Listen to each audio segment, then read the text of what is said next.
Okay, now we are going to look at example one and see it worked out.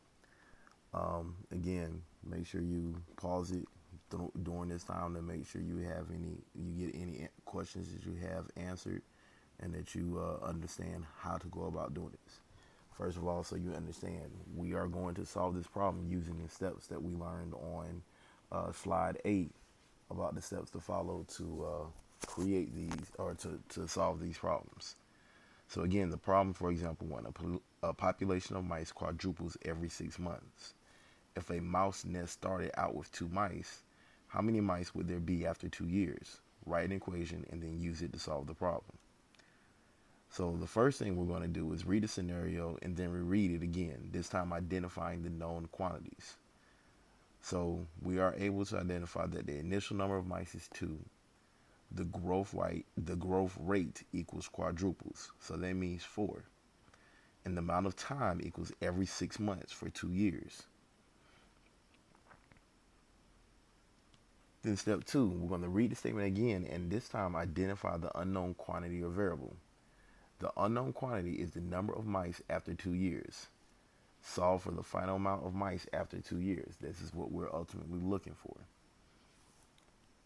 On step 3, we're going to create expressions and equations from the known quantities and variables. The general form of the exponential equation is y equals a times b to the x power, where y is the final value, a is the initial value, b is the rate of decay or growth, and x is the time. Since we are given that it quadruples, we can use this formula. Our initial value is going to be 2. B is going to be 4, which is our rate, and X is every 6 months for 2 years.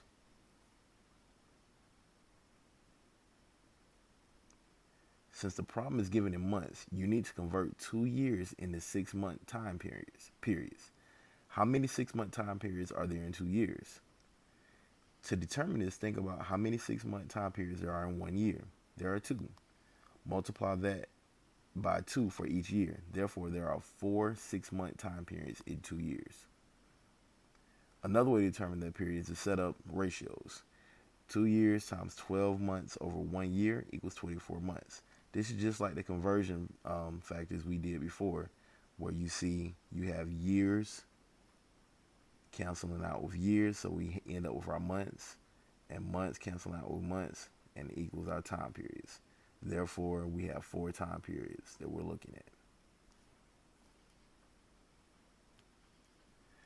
Next, we're going to substitute the values into the general form of the equation y is equal to a times b to the x. And because we have these time periods, we are going to use x over t. So we're going to have y is equal to 2 times 4 to the 4th power, or if we wanted to, we could have y is equal to 2 times 4 to the 24 over 6 power. And if we did that math, 24 over 6 is equal to 4. Next, we're going to follow the order of operations to solve the problem. We're going to first raise 4 to the 4th power, and we'll get 256. Then we'll multiply 2 and 256 together, and we'll get 512. But I'm going to tell you, what I'm going to do is plug this into my calculator all at the same time to get my solution.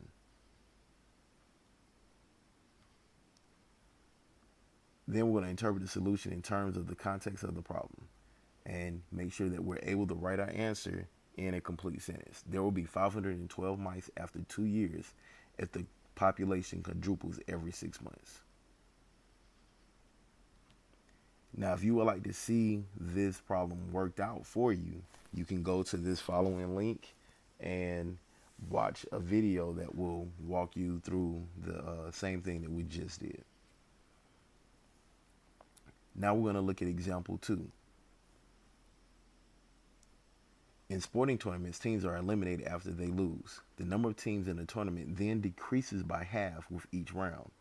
If there are 16 teams left after 3 rounds, how many teams started out in the tournament? So again, we're going to follow these same steps. So step 1, read the scenario and then read it again, this time identifying the known quantities. The final number of teams equals 16. The reduction is 1/2.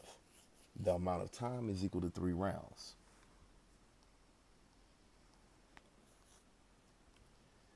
Now we're going to read the statement again and identify the unknown quantity or variable.